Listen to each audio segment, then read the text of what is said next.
Hey everyone, welcome to another episode of the Audio Flow. I am your host, Jocq, and hey, third time's a charm. Felicia and I have been at this for the last almost 10 minutes. Hey, Felicia.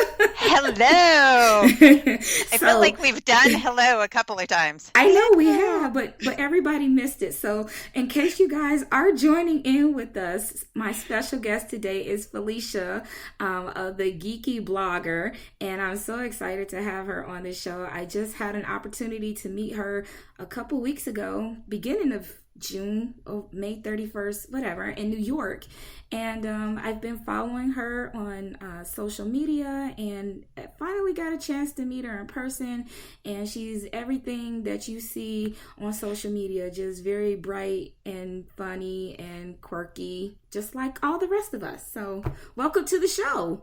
Thank you. Thank you. Thank you. Thank you. And it's so funny. We both got online and said, "Let me just warn you in advance. We have dogs." Yeah. 6 total between the two of us. So Yes. y'all might get some dog treats Yeah, tonight. yeah, you Today. might. Yes, they'll get a bunch of bark in. At least they know that we're real, and we're not as fancy schmancy as the narrators that we like to follow with the audiobooks. So, yeah, if you hear a big dog and it sounds like Cujo, that's probably mine. I just tell you guys Or up front. or mine. Mine are 85, 65, and 55. So Okay, well, yeah, they might be hers then. So, how's everything been going for you? It's been a really busy month. It seems like, for everybody. What have you been up to? it really has been a busy month. I love June as audiobook month, but I have to say, when it comes towards the end, I'm like, oh, thank God July is around the corner because it is one of my 3 busiest months, and because I do a narrator every weekday. Hmm. I do weekly, like I'll spotlight cozy mysteries or something, and then I'm doing reviews on top of that, and then I'm doing guest posts or guest spots all over the place, and I'm like, oh, thank God. After I finish with you, everything else is scheduled for the rest of the month. I don't have anything else to touch, and I'm taking off the first week in July, so Oh, I'm good. just like, oh, it's a big So breath out. you so you're gonna breathe and basically you're gonna go on vacation. Is that what you're I'm telling gonna us? drink some wine. I'm gonna drink Yes. wine. That sounds like a plan to me. I want to join in and drink wine and drink wine with you, but no, We I should can't. schedule a later podcast, like in a couple months when we're both drinking wine. That would be fun. We should definitely partner up and do that and just kind of call it let's do wine Wednesdays. There And, we go. We can do yes, that. wine Wednesdays every. So what's your favorite type of wine? Are you a I'm red, a, white, or dessert? I'm a red wine girl. I'm more of the Merlots, Malbecs, the occasional cab. I like them dark and I like them dry. Dark and Shiraz. dry. But she's talking about wine, everybody. I promise. I Uh, think. I don't I'm I'm know. I'm an international dater, so you know what? It can apply there too. But I'm more aim for a good guy. I figure I'm not going to exit out by race. Let's just go for good guy. Yes, because Right you there. told me you wanted the unicorn. And Yeah. so we need so what would be considered the unicorn? What are those traits that this person needs to have? It's so funny because when people ask me this, I'm always like, well, I want him to be smart. I want him to be a smart ass. Um, I would like him to be funny, but it doesn't have to be like drop on the floor funny because I don't get that kind of humor, but I like smart humor. Hmm. Uh, he has to be okay with somebody who's mostly an introvert. I don't like to Hmm. go out a lot. I don't care if he's an extrovert. He just has to have his friends to go out with. Hmm. Um, and really just someone to be a partner with. I don't really need rescued. I'd prefer not to have to rescue somebody else either. Right. So I just kind of want a partner. I want somebody just to lean on, not necessarily to fix things, but like when I'm having a bad day, come home and be like, oh my God, I've had a bad day. And no, I don't need to go out to dinner. I just need to sit here and gripe about it. That And pour me a glass of wine while you're at it. That would be great. exactly, exactly. Someone to occasionally help with the chores. And by that, I mean 50-50 because I'm not cleaning up after anybody. But it would be nice. But those kind of things. It's a unicorn. Everybody asks me, oh, what should he look like? And like I said, I'm an international dater, so I don't really Yes. have that. I Yeah. prefer him to be taller than me. I Mm-hmm. like wide shoulders. Other than that, I mean, really, it's just kind of, I'm more attracted to personalities than I am pretty much anything else. So, So you there you know, have it, it's one of those. everybody. We've kind of put your dating profile out there on this podcast, so we will make sure it gets circulated around. All inquiries, serious inquiries only. Please email Jacqueline P at the Audio Flow. I need to vet them and look through your application before I submit them on to Felicia for approval. There you have Yes, there you go. it. and I heard that you are a serious gamer because the other day you told me you were yet buying another microphone. So I would tell you my gaming skills do not go past Nintendo. And I think it was probably the first Nintendo, not even the Nintendo in the Super Nintendo. And so yeah, I'm not a big gamer, but tell me about your gaming abilities. What do you play? Well, I play, I'm pretty much a Blizzard girl. I play World of Warcraft, Diablo, StarCraft. I'm not a raider, so I don't get out there and do the raids. I will do dungeons. I prefer PvP in World of Warcraft, which is player versus player, which is how I broke my microphone. I was so mad. Um, and I just prefer those kind of things. I like things that, like, if I'm, again, because I don't have anybody to come home and gripe to, and my dogs, Hmm. when I gripe to them, they're like, yeah, yeah, whatever, feed me. Um, so playing like World of Warcraft, I can get on there in PvP and I just get to kill things and then I feel better, that kind of thing. I'm not as big a gamer as I used to be. I used to play a whole lot, but now it's kind of like I get on a couple of times a week and play, which is why I don't raid anymore because that requires major, oh, what's the word? Major dedication. Just Hmm. not something I've got anymore. I can't say that I'm going to play World of Warcraft from 6 to 9 or 6 to 10 every night. It's like I like to get on and just do it when I'm doing it. But I also like old school games. I was a big city builder PC gamer. So like, Pharaoh, Zeus and Poseidon. I really Hmm. like the detective games like Gabriel Knight, which was written by Jane Jensen, who Rachel, and I'm going to say her last name, Fulganati. Um, You she, see, you see your little caption thing didn't even know how to type that person's name.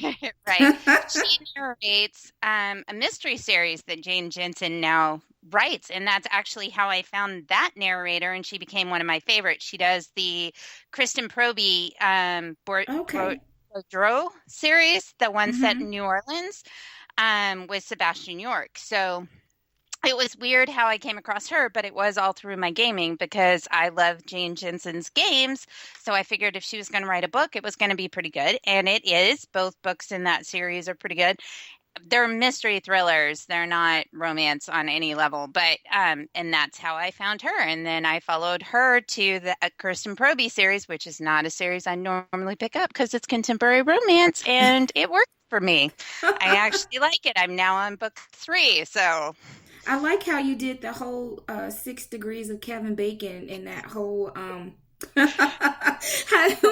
you started with the games and then we got into audiobooks and narrators, and the fact that you're probably like me and wasn't a big fan of contemporary romance, since you said that wasn't really something that you mm, normally read. Is that what no. you're telling me?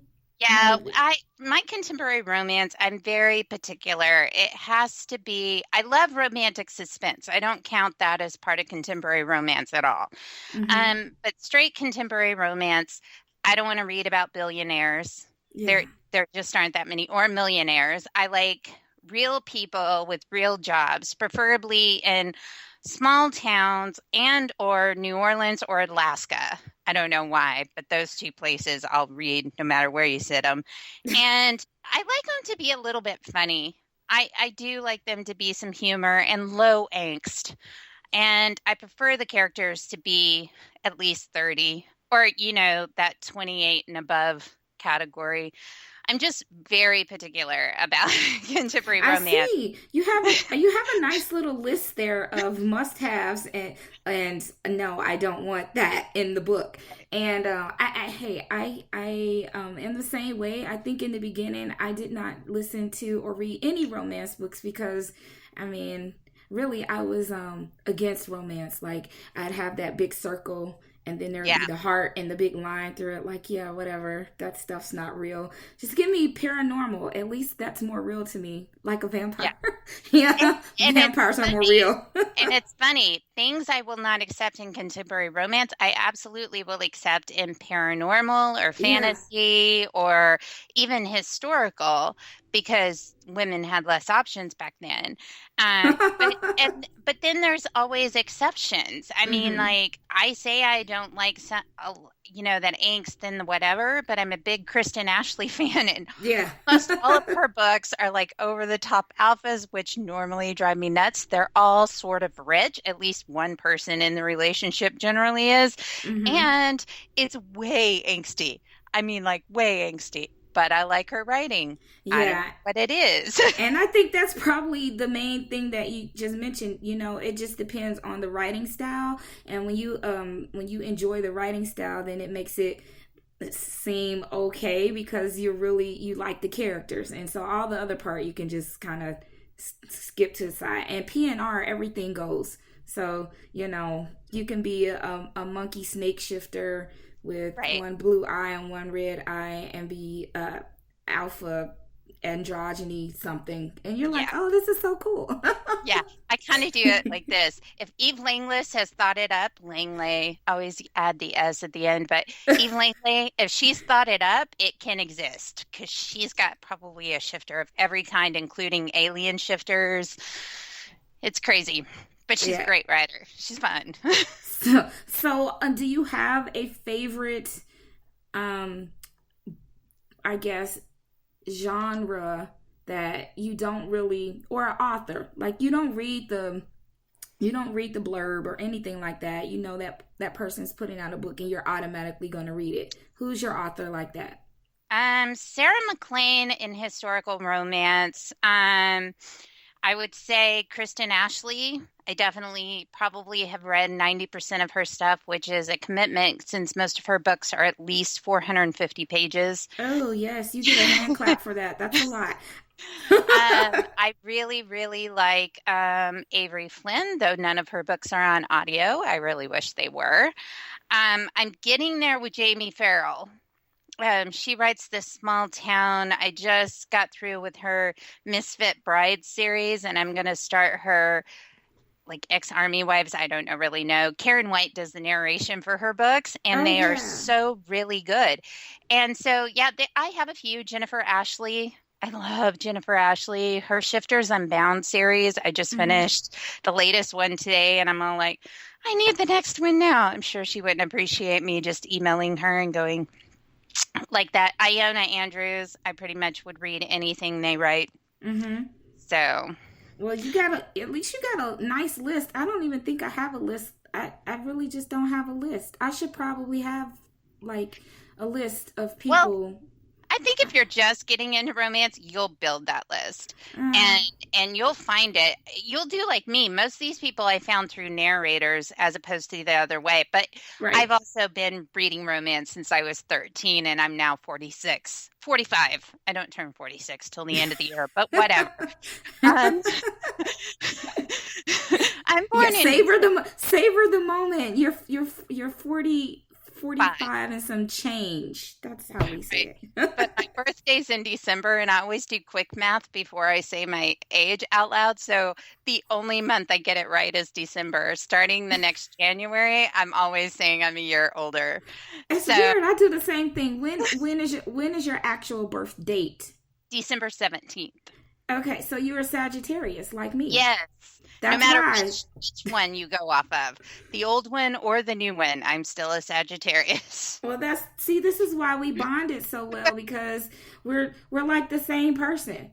Yes. Technically, we're the same person, everybody. Like, yeah, we just live in different areas. She's a little taller than me, and I might be a shade or two darker, but we both got glasses. I don't game, but whatever, we're the same. Right. We're yin and yang. You've got the stuff I don't, I got the stuff you don't, and there we go. Yeah, Exactly. we're complete.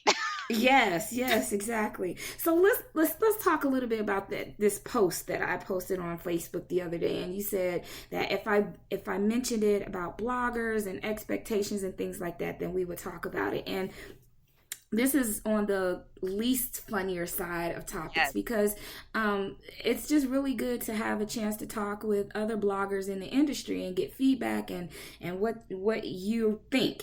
And so I posted a question on my Facebook page, and I wanted to know how authors and PR firms and companies decide which, I guess, blogs they want to kind of partner with to help them promote an author's upcoming release or provide them with arcs to give away or books to give away and things like that. And nobody really answered the question, Felicia. Did you notice that, Yeah, and the couple that did, I think their expectations were not towards bloggers. yes.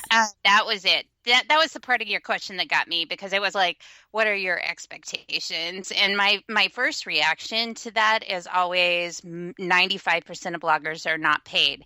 Even if Mm-hmm. they get arcs, that's less than minimum wage Mm-hmm. because it takes 4 to 5 hours to finish a book, and if you're talking audiobooks, longer. Right. So it was kind of funny. I was hoping more people would chime in because I think I've been blogging about books since 2008. Mm-hmm. And I think the expectations of bloggers has changed over the years. Like there's more expectations now than there was when I first started. And I guess because there were less of us. So it Right. was hard to have expectations like deadlines and blah, blah, blah. And I have a full-time career that I love Mm-hmm. and I adore. It's in the tech industry. And I do have those expectations at work, but when I'm doing something that I love, Right.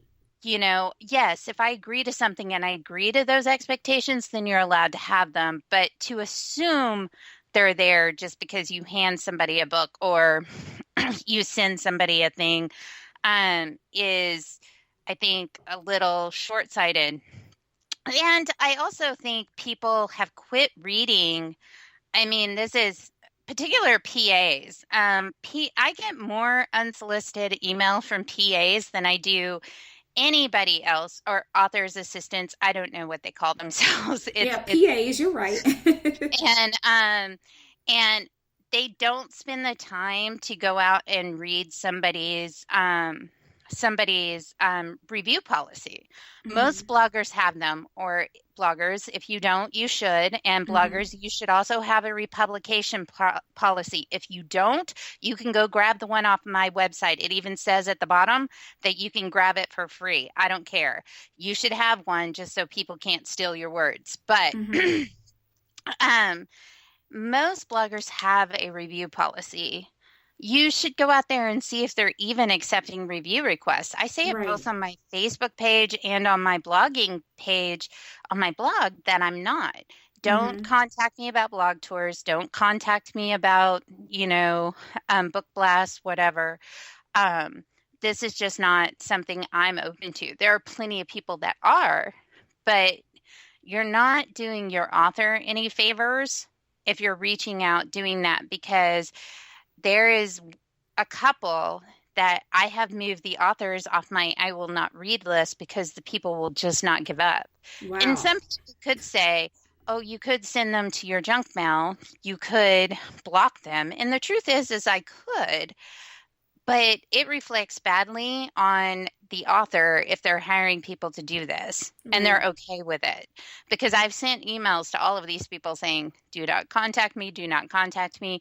After the fifth one, I move I put it on a list and then I do block the person. But I mean, it's like, you know, but I think expectations of bloggers should be there is a small percent, like 5%, but most of those 5% people run design shops or they run blog tour companies Right. or they run, and those are actually paid things. And Right. you do get expectations with those. If you're paying somebody to do something, then you need them to follow through. Right. But if you're just reaching out to a blogger and you're like, I've got this book, I'd like you to read it, and that's all you send out, and then they send back that, yeah, I've got a lot of things on my list, and as long as the blogger's honest back and says, I've got a lot of things on my list, I'm not sure when I can fit it in, and or they just say, look, you know what, I'm willing to read it, but you know if there's no time restraints set by Yeah. one or the other, then I don't think you can have an expectation there. Now, it's different, I think, if you're working with a publishing company. You, as a blogger, I always tell new bloggers the first thing you can do is start blogging about books you've already read. Get them out there. We've all got years of books we've read in our Yeah. backlog that you can review for. Go out and sign up and have an Edelweiss account because you can put in reviews for books that you don't even get for review. And Mm-hmm. and then that sends it off to the publisher. So that gets you in with the publisher. Now, once you start working with the publisher, you've got to define your expectations with them. There are Mm-hmm. reasons that I work with the certain publishers that I work with because I'm a mood reader. I can't very well. Yes. I can't Gosh. so Say that well. again, please. I am a mood reader. I can't Yes. tell you that if I take the book and I am supposed to read it in 6 weeks, that I'm going to be in the mood for it in 6 weeks. Yes. I go up and down. And trust me, you don't want me to force read a book when I'm not Mm-hmm. in the mood for it because it's not going to get a good review. And Exactly. it's not the book's fault so much as it is me trying to squeeze it in. But so the people that I work with know that I'm a mood reader and that I will get to the reviews. Every time I agree to do a review, I do it. It's Mm-hmm. just, it may not be, like in a certain amount of time. Now, it took me a long time to get where I felt comfortable telling people that. I wish I would have done it way earlier in my blogging Mm-hmm. career, but Yeah. I think as long as you're honest, um, it's fine. The only thing I will say is if you are getting a highly, highly craved after arc and you worked to get it, make sure you're in the mood to read it because those you really should get done Yes. as on time. But Yes. otherwise, you know what? Just be honest about where you are, Mm-hmm. bloggers. And like I said, get an Edelweiss account so you can turn in books that you didn't get for review, but they're with certain publishers so that the publishers start noting who you are. Of course, tag them. I don't do it. I'm really bad about it. But I mean, tag the publisher. If it's a good review, you can tag the author. If it's I'm honest, so I give lots of threes. I don't tag the authors. I will tag the publishers because publishers want to know. If Mm-hmm. I remember to do it, I'll do it. But you should tag the publishers if you do it. If it's an indie author and you got it for review, just send them an email. If anyone ever asks you not to post a review, just politely tell them what your review policy is, that you're being honest, Mm-hmm. and post it anyway. The truth is, I've bought books off of bad reviews, so I think bad reviews are just as useful as good reviews. In Very fact, much so. I have a policy that I will not follow any blogger that only posts good reviews because I have to know what you don't like to know if Right. our likes are going to be similar. Right, right. And I always tell people, or we have conversations about that too, about reviewing, and that when you put your name on a review, it's still your name. And Mm, so the same way that, an author's name is their reputation, it's our reputation too, to be honest enough. But it has to be, of course, some meat to it. It can't just be, this book sucked, or right. I didn't, it has to have some something in there that's going to be helpful and Specific. professional. Yeah, Yes. and don't just, say, well, I didn't like the end. The end sucked. Okay, Yeah. well, that doesn't What? help me. Go ahead. That doesn't help me with anything. That's just your personal opinion that, you didn't like the end. Why didn't you like the end? What Right. about the other Even if part? Right. Even if you have to put in spoiler brackets. Like sometimes the things I don't like, I have to put spoiler brackets. I'm like, I don't want everybody to know, but it's like if you're very curious about what I didn't like, here it is. And I'll Right. generally put that at the end. But yes, and I think you should be specific. And I think bloggers need to remember to never make it personal. Don't be Mm-hmm. like, the author sucks because this book sucked. No, Yeah. you the story didn't work for you. Reading is such a personal thing that Right. it's like an author can't write for every person in the world, Right. just like, I can't blog for every person in the world. Some people Right. may not like my style, some people do. It's one of those things. It's like you can't please everybody. So to me, an author's job is just to write the best book they can and then Mm-hmm. release it out into the world. And Right. then everybody brings their life experience into reading that book. So, like, I read a book recently where they just had a breakdown, a conversation, and the girl was griping about how it was a lack of communication when she hadn't told him some big things, aka she was pregnant. I Uh-huh. mean, and she was griping about lack of communication, and I'm like, oh, this was a 4.5 read up until that because that drives me nuts. In my personal life, I hate when people don't just sit down and have a conversation. Exactly. And so, but I read other reviews. Other people didn't have a problem with it because, that might not bug them, you Right. know, and it's like, that's fine. That's where personal life stuff comes in. It's just like if somebody wrote a book based in West Texas where I grew up with and they started rattling off stuff and I'm like, where exactly in West Texas are you? Like It's a made up California? town. Come on, they made it up. I'm like, yeah, nobody in West Texas does that. But it's the same thing like when we're talking about narrators, and you listen to somebody from your region, or Mm-hmm. they're supposed to be from your region, and they have this off the wall accent that you're like, oh Nobody no, sounds like that here. right? And so, or they just assume, like, my big thing is when I listen to books from New Orleans, it's when people try to go all overly Cajun that drive me nuts. I'm like, What's yes, overly Cajun? Give me an example. oh, I Come can't on, do do it. it. I Yes, you cannot do, can. no, I Come can't. on. You've No, heard I it can't. enough. No, I really can't. But it's like, I've been to New Orleans like at least every other year for like the last 20 years. So, it's like you hear the really Cajun, like, um, the ones who say the words that you're like, what are you saying? Are there vowels in that?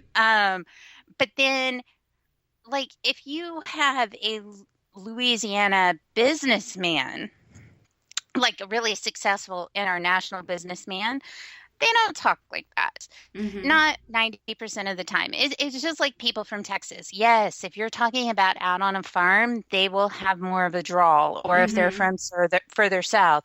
But most people in metropolitan cities, your accent has a little bit of where you're from, but mostly it's like you interact with people all day long. So your accent takes on part of them. That's very true. I agree because people say I have an accent, and I don't think I do, but I don't hear I'm one, I'm but from me, I'm from Indiana. I lived in North Carolina for 18 years, and then um, and so people will say you have a southern something. Well, I lived in North Carolina 18 years, so sometimes when I speak, you'll catch something. right. You'll hear some parts of it, but more than likely I don't. Of course, we are not going to think we have accents. We listen to ourselves all day. We sound perfectly normal. That's just how Well, we sound. and I tell people if you really want to hear my texting, get me drunk or get me mad. One or the other. Um, but Not I together. not together.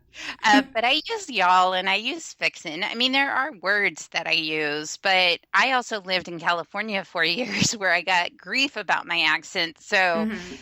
I was like, oh God, if y'all think I have a bad accent, I need to introduce you to some of my cousins. And it's so funny you live in Indiana. My sister lives in Salem, which is another podunk town in Indiana. Oh So yeah, yeah. I bet she has an accent. she does. Well, I mean, she grew up with me in West Texas, but she moved to Indiana. That's where her and her husband and her kid lives. And I was there for their kid being born. And I was like, oh my God, Salem's like nothing. And that it's like small, small. But the town that we grew up in, our entire county had less than 3,000 people. Our town has less than 1,000. So Oh wow.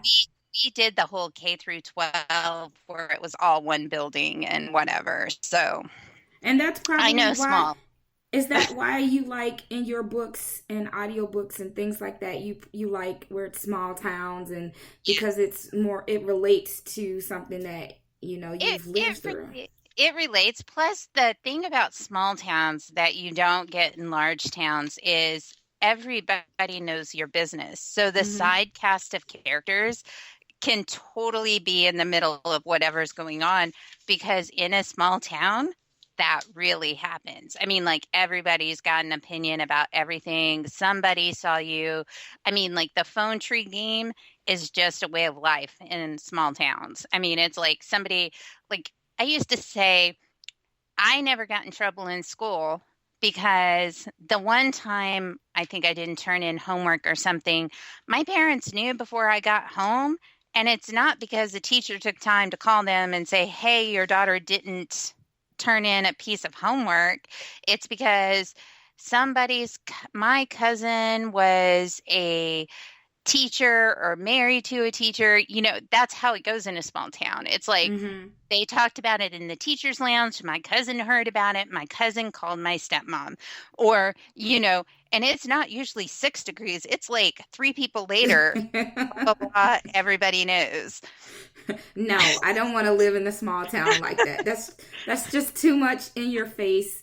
I'm fine where I am. Nobody Yeah. knows me, and yeah, we'll keep it like that. So I love living in a big town now. yeah. Like nobody knows what I'm doing once I come home unless I make it a point to tell people. And there goes my dog. Oh hey doggy. So your dog was the first to bark on the show. Yeah. So you lose. No. The other Okay. two are asleep. Oh, well, yeah. My dogs are all asleep too. So, okay. So it's the end of this is the last week for audiobook month. So I know we kind of talked a little bit about that and how you're going to take this mini vacation and you're going to go do something and drink wine. So Right. yay. And so what are some of the books that you listen to during this month that you'd like to share, or you think that were some good ones that we should add to our shelves if we haven't already? Like I said, the Jamie Farrell books, the Misfit Bride series narrated by Karen White, I listened to almost all of them this month. I actually did the first one before this month, but I did the other four this month. The Jennifer Ashley Shifters Unbound series narrated by Chris Dukart. Okay. Um, I also did, today, I don't know, I've been on a major like pre-order kick lately. Yes. I hate that. My poor Audible credits are suffering big time. But like today I got The Day of the Duchess by Sarah McLean. Okay. I also got From Duke Till Dawn by Eva Lee, read by Faye Adele. I'm not sure I've listened to her before, or I may have listened to her do the first one in that series. I can't remember. But those are kind of what I've been listening to. I also listened to Senator Al Franken's book. Okay. He narrated it. It was amazing. I have a huge cranium crush on Al Franken, and I say it like that because I don't have the kind of crush where, like you're all like, I'd really like to meet him and I'd really like to whatever. I just like the way the man's brain works, and I like what he does in the Senate. So for me, it was a delight. I have to really thank Hache for that. They got it to me. I mentioned it while we were in New York. I was like, excuse me, can you get me this? Can you get me this? And they had gotten it to me before I got back. So um, Nice. that was really nice. Did So you that was say cranium crush? Cranium Crush.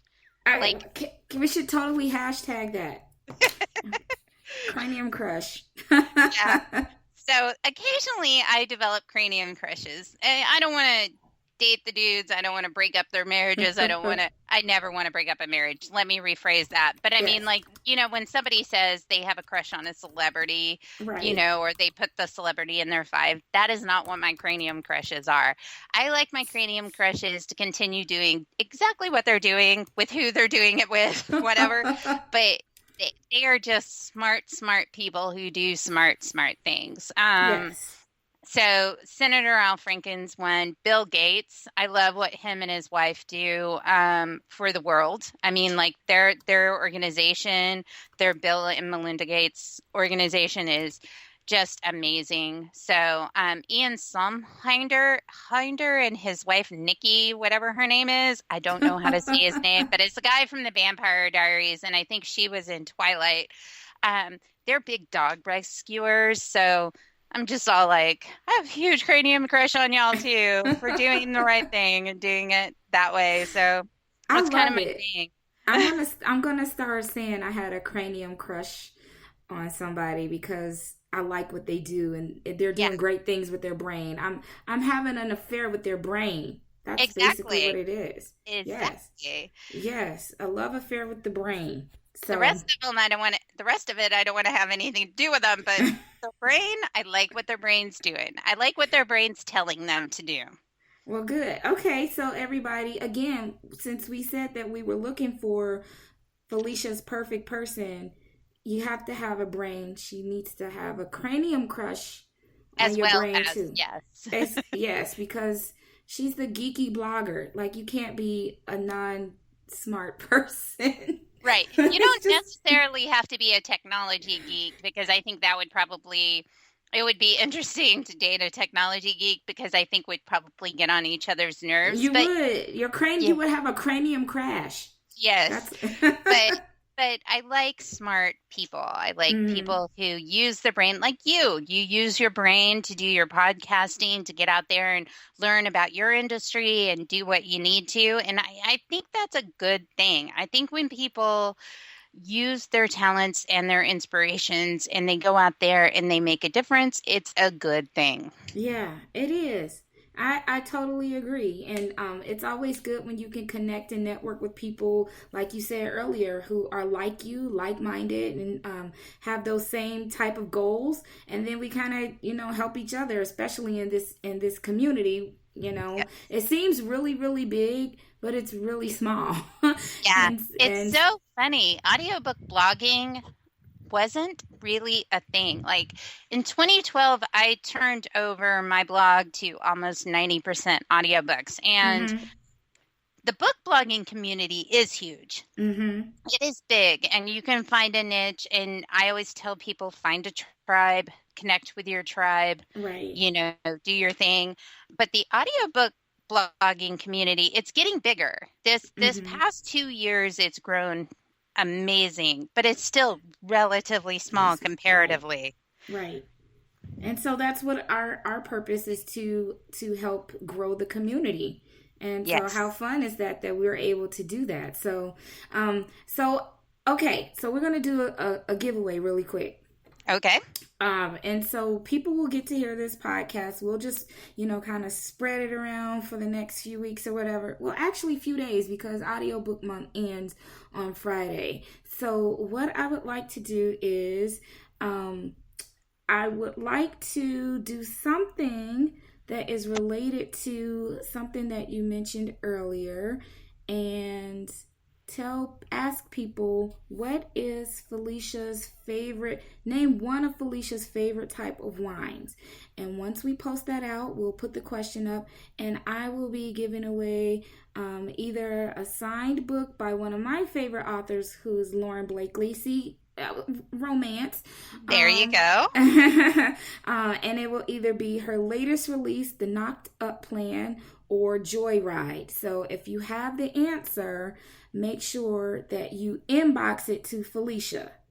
Inbox. Don't spread the answer around, because somebody will steal your answer, and then, that means they didn't listen to the podcast. So you want to make sure that you inbox her either on Facebook or Twitter, your answer, and then we'll do a drawing and we'll send you a copy of either one of those books. So I want to do 20 questions with you. Okay. Really quick. Well, not really quick, but they're just kind of random questions. So tell me, where is the most interesting place you've been? I would say the most interesting, gosh, that's hard. It's a tie between Copenhagen, which I really, really loved. I've been lucky to travel a lot in my life, but also the wilds of Alaska, which is probably why I like books set there. Alaska is just such pretty country. Just beautiful, beautiful terrain. So, see, you would be one of those persons that can't pick one answer. Yes. You're that person. Yes. So if I had to pick between the two, I actually would go with Alaska. Okay. I would like to go there. I hear it's really nice. I say go on a cruise. It was the best cruise ever. How many days is that?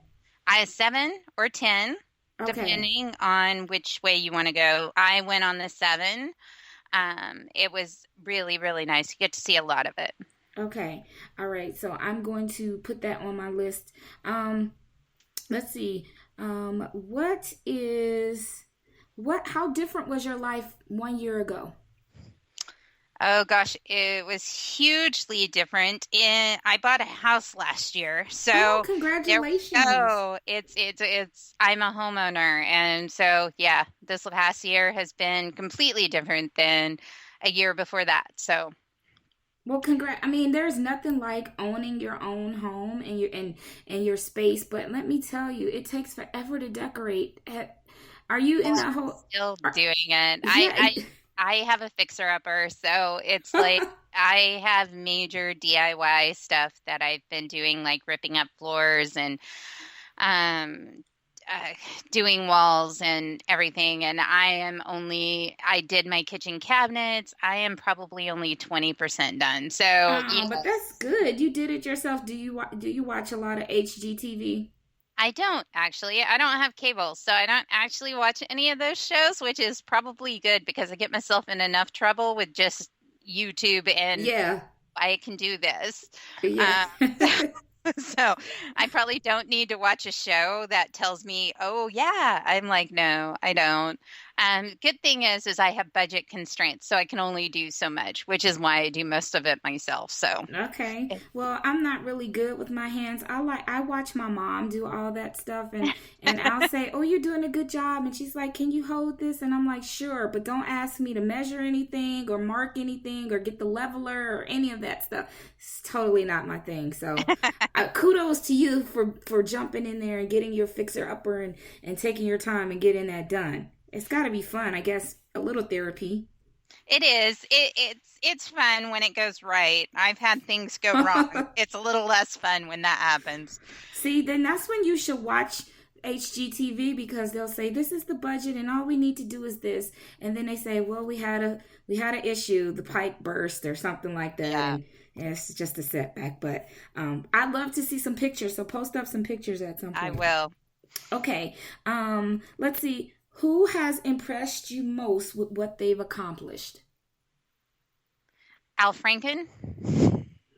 I mean, I should have guessed that one. He went from Saturday Night Live to being a senator. So, I mean, that just did not seem like a straightforward career path to me. And after reading his book, it definitely was not. But I am impressed that he is able to do both parts of his life very well. Okay. So now I feel like I should read the book. It's really good.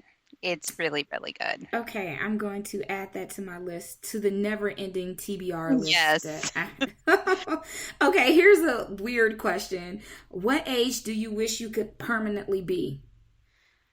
I like my 40s. So I would have to say 45 is good. If I You could permanently be 45, but I get to retire eventually, that would be good. okay? I don't want to be 45 working forever. Um, if we're going that, then I'd like to just fast forward to like 65 where I could just retire. But since I have no idea how I'm going to be at 65, I have to say I like 40s. There's something magical about turning 40. I thought it was going to be like this horrible thing. Mm-hmm. And honestly, it's like all of a sudden you get this, oh, you can no longer tell me I'm not old enough to know better and, whatever. And there is an amazing amount of freedom that comes with it. And I am almost in menopause. So, Mm. there's an amazing amount of freedom that comes with that too. So, It's one of those things you're like, well, welcome to menopause. Well, yay, let's throw a party. yes. So it's just kind of one of those. I really like my 40s, I have to say. But then again, I'm kind of like, if I really like my 40s, I wonder what my 50s are going to be like. So I don't Right. know that I would ever want to permanently be stuck at an age. I do know I do not ever want to go back and be a teenager. I don't Yes. ever want to be in my 20s again. My 30s were okay, but that's when most of my learning experiences, because I was a late bloomer, Mm-hmm. was Gotcha. when all of that stuff happened, where you date the bad guys, you do Yeah. the whatever, you make stupid choices. I'm glad that's all behind me. So let's Yeah. go with 40 and up. I don't Yeah. know. I don't know Yeah. that I'd want to permanently be any age.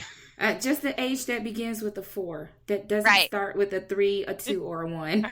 Exactly. That makes sense. We'll take it. We'll stay in the 40s. We'll just go with that. Now, are you an early bird or are you a night owl? I'm definitely an early bird. Once a month, I have to work overnight patching servers. It is the worst night of the month for me. And the day after, I am absolutely useless because I usually work 11 p.m. to like 6 a.m. The next day Mm. I'm just useless because I can't sleep. I go to Yeah. sleep and I sleep till about 8:30, which is late for me, like 8:30 a.m. So I've only gotten 2.5 hours sleep. So I'm sluggish the entire time. But Ah. I get up at 4:30 on weekdays, and on weekends I usually get up at 6:30, no later than 7 o'clock. Yeah, you're definitely a. That's how we're opposites because I would like to sleep a little bit longer than that. But like you have your fur babies too, and they need to go out or whatever. And I hate that my dogs don't understand that Saturdays doesn't mean you get up at the same time we do during the week. It's the sleeping day. It's like go Yes. back to sleep. No, nobody's up at 4 o'clock. Just lay back down. I'm really lucky. I have a doggy door, so my dogs can let themselves Oh, out. I'm so Uh, jealous. so usually when I'm getting up in the mornings, particularly during the work week when I get up at 4:30, they don't move off the bed until it's like mom's turning off the lights and moving and she's about to leave. And they're all like, I guess I'll move from this room to upstairs, the living room. And all they do is lay around and whatever. So, Yeah, you're lucky. I have to get up and walk all the way to the kitchen, slide the door open, and wait. And yeah, oh, and now I'm yeah. up now. I'm up now because they interrupted my sleep, and there goes my Saturday up at 5 in the morning. Yeah, Yeah, no, yeah. I don't have to do that. What kind of fur babies do you have? I have two pit bull mixes and one cattle dog, and they're all three. Well, two of them are pound puppies, and the other was a foster fill because I foster dogs, or at least I did until Raining well, there, it so was the sun came out now. I ow. guess I guess they decided they have nothing to bark at anymore. The Oh. thunder's gone. They won. Yay, Mother Nature. You let them win again. Well, that sounds awesome. So, are you into the arts? Do you sing? You dance? Any one of those things? I sing really badly. I dance like a white chick. Um, Well, so do I. and but I do them both unabashedly because I like to do both of them. I'm crafty. So I crochet Okay. and I do a bunch of stuff on my Cricut and I make bath bombs and that kind of stuff. And I'm taking a sewing class. I'm actually going to a Pinterest convention in September. So Wow. that should be interesting. Yeah. But yeah, artsy, not so much. Crafty, yes. I can't believe that there's a such thing as a Pinterest convention. Yep, it's called a Pinners Conference. Hmm. So, Yeah.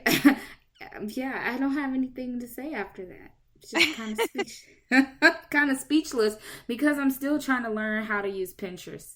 oh, Yeah. well, this particular conference, there's food paths that you can take, or sewing paths, or blogging paths. Because if I always tell bloggers, if you want to get in it to make money, book blogging is not the area you need to be in. You need to be a lifestyle blogger, a food blogger, a craft blogger, Mm-hmm. something like that. There is money in those, or you need to be exceptionally funny. Mm-hmm. Yeah. Well, I can go with food. I'm a foodie, so maybe I should just blog about 1,000 ways you can eat chicken, and I just Right. go to different places and talk about Well, I chicken. mean, there are food blogger conferences that are huge. I mean, like they have them in Orlando. A lot of food bloggers get, um, it depends on whether you're doing it from a critique or you're a cooker. But I Mm-hmm. mean, like tons of food bloggers have cookbooks out. They are probably 80% of the cookbooks that come out these days. They're food bloggers. Um, so, I mean, I just tell people if you want to make money from blogging, book blogging is not the place to do it. Yeah. Do Not you do you ever have people that ask you about that going into yet. blogging? Really? Yes. Never heard any. I've never been asked that question. Well, I take that back. People do want to know. Do you get paid? No, it's just Yeah. it's not a hobby, but it's something you're passionate about, and you kind of just do it.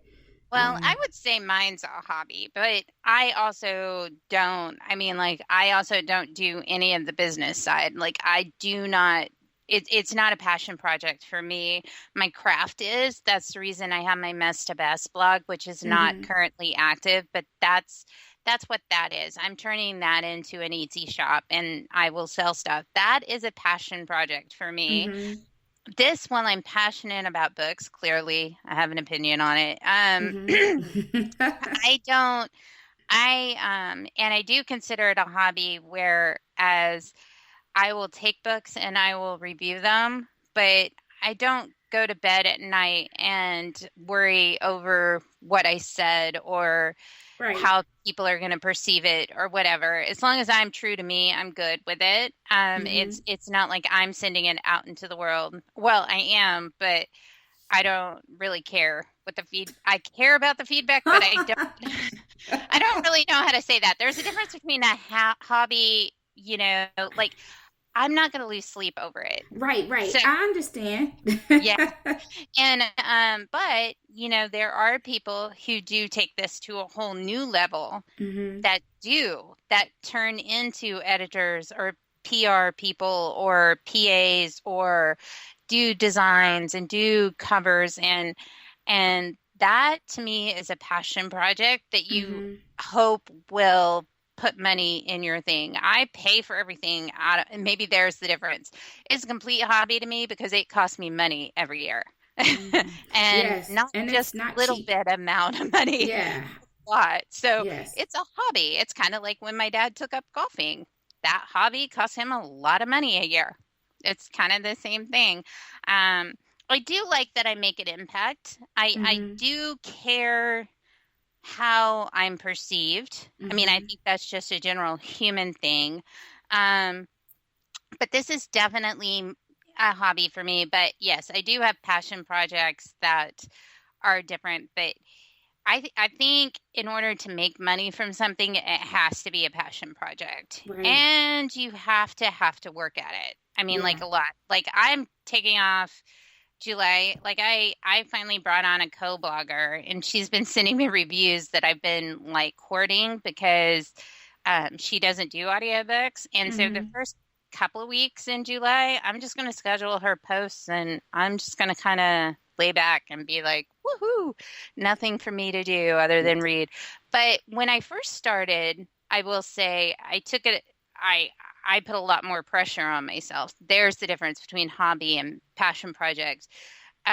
I think when I started, it was a really big passion project. I got stressed out if I didn't Yes. hit goals, or if I gave a bad review of a book, I would worry. I mean, like I'd be up going, "Oh my God, what if that author reads it? And what if that author hates me?" Or, Right. whatever. And I don't know if it's just that I've been doing it so many years now. I don't have that same kind of stress. But I Mm-hmm. also think part of that was me. I backed off of review copies. I quit doing blog tours. That kind of thing. It was like I just now pick and choose the things that I'm going to put my stress on, aka June is audiobook month. That's Right. stressful, Right. but it's all self-created stress. I Right. mean, Right. nobody would have noticed if I would have skipped a day. I I would have known. But Yeah, I totally get that, and that was a piece of advice that I received when I first started was, don't get overworked or overwhelmed, and you will have to tell people no, you don't you're not able to read that book or review that book, and in the beginning, oh no, I'm gonna read them all, and then yeah, yeah. no, you just can't. There's not enough time, and then it doesn't become as fun. Yeah, um, and that's why people leave. yeah. And I mean, it's really sad, but I guess I'm almost to my 10th, 8th year, ninth year. God, I'm in my 8th year. No, I'm in my ninth year, whatever, of blogging. I've seen lots of bloggers come and go. And the truth is that it's okay even if you take a book and you start to read it and it's not for you and you want to Hmm. DNF it, just email whoever you got it from and say, "Hey, look." And I mean, like for me, I only blog about DNFs if I make over for an audiobook, I'm like if I make 35%, I'm certainly going to say because it's something that happened to that 35 or 40% that made me shut the book. Hmm. Um or if it's a physical book, it's like 100 pages. Otherwise, I don't. If I get it from somebody, I'll just email them and say, "Hey, look, I tried this, made it about this far. It's not working for me." And um, but that's hard when you're first starting out because you're Yeah. worried that that person will never approach you again. Hmm. And sometimes they won't, but on a whole, you would be surprised. I mean, as long as you're honest about it and you're not leaving them hanging. This goes Yeah. true for NetGalley. I don't think people realize that you could go in there and send a note to the publisher and say, "Hey, um, I tried this book. It just did not work for me. If so I'm closing out the review. That keeps your review stats high. I'm not on NetGalley anymore, but it keeps your review stats high. And then, whatever. But I also want to say this, and I know we've gone off topic. We're way off No, our no, 20 you're fine. questions. And I also want to give this piece of advice to bloggers. Don't be upset if people turn you down either. Hmm. I'm going to give you two examples. And I've been blogging for a while. I've now won an award, and I was runner up for this award last year. Um, Source books will never tell me yes. I'm not sure why. I asked for the new Julianne Walker book. They told me no. I'm really upset, but no, I'm kidding. I'm not upset. All I did was run out and put it on hold at the library because people use your libraries. You can get it there Yes. too. um, and then Harlequin will not tell me yes for some reason. Yet they asked me to do their blog tours, which I'm not doing. But Hmm. if I request, like I requested a JT Ellison book, they Hmm. told me no. Um, so, I mean, people are going to tell you no. And most of the time, it's not even personal. Like most publishing companies or whatever, they only have so many arcs to give out, Right. and sometimes they only have 5 left over that they give out to random new people. It's not personal. I don't Mm-hmm. know. I kind of think the source books thing is personal, but no, I'm kidding. I don't know anybody with source books. I've been asking myself that for years. I'm like, who did I make mad at source books? And then I'm like, I wonder if they have me confused with somebody else. I don't know. But yeah, so don't ever take that stuff personally, because it's not personal at all. It's just they have so many arcs to give out, and once they do, it's like they're Yes. done, and they will send out a blanket thing that generally says you do not meet our requirements for, blah blah blah, and you look at the requirements and you go, yes, yes, yes, yes, yes, I do. Yeah. And then it's just not personal. And it's like But a job application. You meet all of the qualifications and you get the thanks but no thanks letter. That's what I call it. And you're like, but I meet the qualifications. And they give you the nice generic letter and you say, okay, well, maybe next time. But you never know if you just keep sending that same request in, and one day while you're on vacation, like drinking wine or something, and you'll get that email and they'll send you the book. yeah, I'm still waiting, source books. Eventually, you're going to tell me yes to a Julianne Walker book. Until then, I'm just going to get them from the library and review them anyway. But See, there you go, champ. You're still in there. so, but but okay, I, do you have any more questions? Because I think we're running long oh now. no. So what I want to do now is first thank you so much for coming on the show. We are going to do Wine Wine Wednesday. Wednesday after your vacation. So maybe sometime in the fall we'll do it when things slow down a little bit for one of us, Yeah. and then we'll come back. We'll come back and we'll chat about something else. But I want everybody who is not familiar with where you are on social media to be able to go and like and follow you. So give them all of the ways that they can follow you on Twitter and Facebook and your website. All right. So I am on, I have a blog, Geeky Bloggers Book Blog. It's the longest URL in history, so it's probably better if you Google it, but it's www.geekybloggersbookblog.com. I'm on Twitter, Instagram, and I have a Facebook page. All should be the Geeky Blogger. I Mm-hmm. believe that is also my Pinterest name, but I'm not sure. But I'm pretty sure it is. So that's pretty much where you can find me. I will say this. I'm not on my Facebook page as much as I am on Twitter. Yeah. I am on Twitter because Twitter is easy to do from my phone. So Yeah. I'm on Twitter all the time. I love Instagram, but I try to feed most of my Instagram through to my Twitter. So Mm-hmm. you don't have to follow me everywhere. You can pick one or whatever. All of my reviews are on my blog. That's the only place to read them, other than if you get the RSS feed, but that's just my blog's RSS feed. So Okay. So be sure that you are following her on Twitter. She has lots of fun things on there. And I was supposed to do the Milli Vanilli dance for you today, but yeah. I'm going to send you a video and I'm going to tweak the video. But I'm going to put Yay. my hair down and everything, and I'm going to put on like some big, like 90s style a Woohoo! suit. And So I you guess can blame it on the rain. I could blame it on the rain. And I guess I would be Vanilli. Yeah. All I might even sing too. I only know that I will randomly do that. Song titles pop in my head all the time, and I feel the need to share it with everybody and get it stuck in their head. Like Nancy Sinatra, "These Boots Were Made for Walking" was on the radio when I was coming home, Uh-huh. because I was flipping past 60s on 6, and I was like, oh, I love this song, and I started singing it, and I walked into the gas station and I was singing it, and the guy was like, great, now I have that song stuck in my head. I'm like, you're welcome, bye. You see, I like how you do that on purpose, because now I'm singing it again. And so Yeah, thank you very much, ma'am. it's my superpower. I don't have any other superpower. It's just that one. Yeah, sure you do. You're able to do the gaming, and now that you have the new mic that's set in your helmet, I think you said you were going to get it all mounted in or something. Yeah, So that's your superpower and your costume. So until I break it. yeah, try not to break it this time. That would be nice.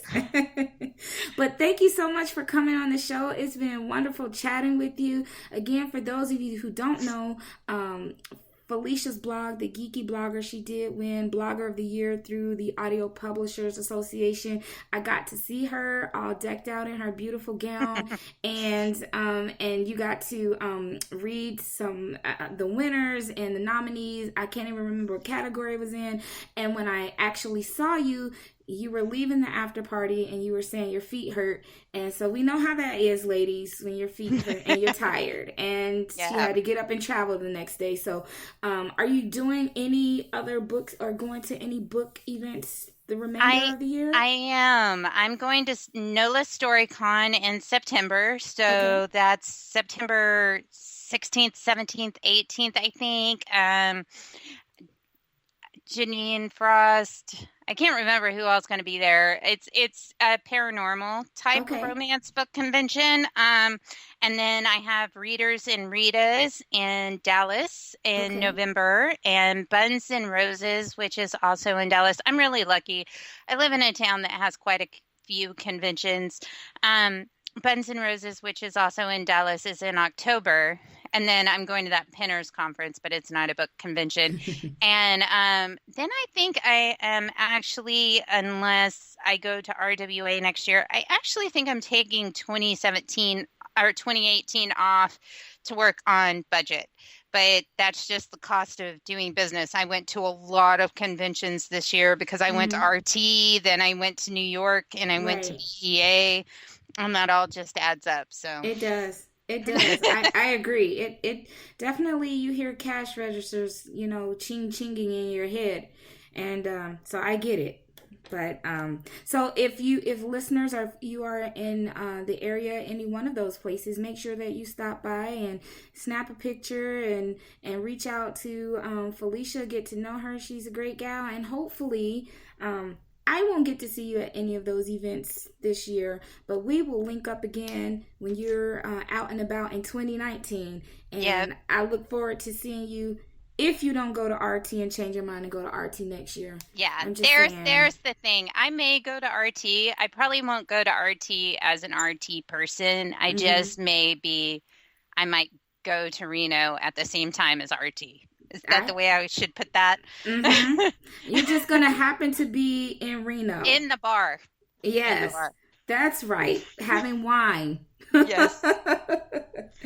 All right. Well, again, thank you so much. And again, if you're listening, be sure that you send your answer to the question, what is Felicia's wine type? What type of wine does she like? Be sure that you send it. Email me because email me at felicia@thegeekyblogger.com. The reason is because I have messages turned off on Facebook, and DMs can only be friends. If you want to DM me the answer on Twitter, just be my friend. Send me a tweet that says, I want to tweet you an answer, and I will friend you so you can. I want to tweet you an answer. So yeah, that's a new hashtag too. With Cranium Crush. I want to tweet you an answer. Got it. Well, you got it. Those are the instructions for you to win a copy of Lauren Blakely's either The Knocked Up Plan or Joyride, signed by her.